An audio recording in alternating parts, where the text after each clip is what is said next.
My name's Saul Cunningham. I'm the director of the Fenner School of Environment and Society. So I'm responsible for making sure that the school does all of the research and the teaching that we're here for. And I have my own research and teaching activities, but really my job is largely about managing all the people in the school that help make that teaching and research happen. For me, I'm the kind of person that I think can be easily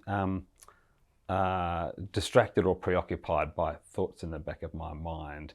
So in a normal work day, I suppose, I focus on the tasks in front of me and I try and keep that focus. But there's a few strategies that I think I try to do to keep me functioning well. One is that even in the course of a work day, is to take those breaks. But for me, to get a mental break, I actually also have to do something physical. So I get up and I go for a walk. And I often find, the classic thing people say, that you have your best ideas when you're going for a walk, you have your best ideas in the shower.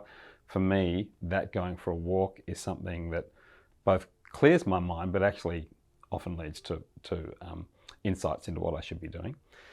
But then equally important is when my work day ends, I really try to leave work in the workplace and make home be a different place. So as a result, I almost never read an email when outside of my working hours, because I know that if I check that email at 7 o'clock or something, then it's going to be sitting there in the back of my mind, distracting me from what I really want to be doing at home, which is enjoying my company of my family or friends, cooking a meal or whatever it is. So that separation between home and work is really super important to me. Every week I try and go for a big run. I'm a very slow runner. I'm not in any way an athlete, but for me, going for a long run, I get to a point into the run, and anyone who does running probably knows this feeling, where you're so focused just on breathing and not falling over that I suddenly sort of realize that I'm not thinking thoughts. I'm not having those distracting thoughts where I'm thinking about, what about that email that I need to deal with? What about that job I need to deal with? And so in a way, for me, it's meditation. When I've tried to actually do meditation formally by sitting down and, shutting my eyes and breathing and clearing my mind, I'm really not very good at it. But if I do it through exercise, then I find myself almost accidentally meditating. Often, my workmates are also friends, and often, and they might say something that's kind of a reflection on my state of mind. Saul, you seem like you've been worried about this, or I haven't seen you much lately, or you're staying in your office, or any of those kinds of comments. And sometimes your first instinct when you hear a comment like that is to sort of be defensive or think, well, that can't be true or something.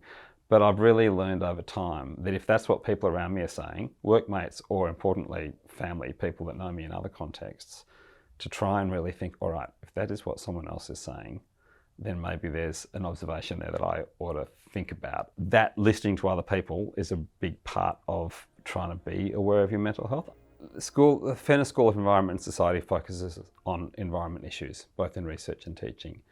And something I think about a lot, actually, so it's good to have the opportunity to talk about it, is the impact that has, especially on students, actually, but also on staff. And we know from lots of work that environmental degradation as a source of something that harms our mental health is a real issue. I have a concern. Well, I want all staff, and this goes beyond my school, to think about that in their teaching, especially to basically not make it worse. We should be teaching in a way not to deny the existence of problems, but to always frame the teaching in the context of action and how we can, how an individual can respond to what they're learning, and in that way give people agency. And actually, although I'm answering there with a focus on students, the same applies for staff. I certainly know I've had staff in the school talk to me about challenges they have that have their root not just in sort of workplace, I've got too much work to do, or I don't like marking papers, but more I feel a pressure because of what's happening in the environment. In my school, because we have people that work on bushfires and work on extreme weather events and work on the sort of social and physical dimensions of that, I think it has an additional or a different way of impacting people. So it really is an ongoing challenge for this school to think about how to work in this space, but to keep a positivity about why we do this work and how we're going to create a better world through doing this work.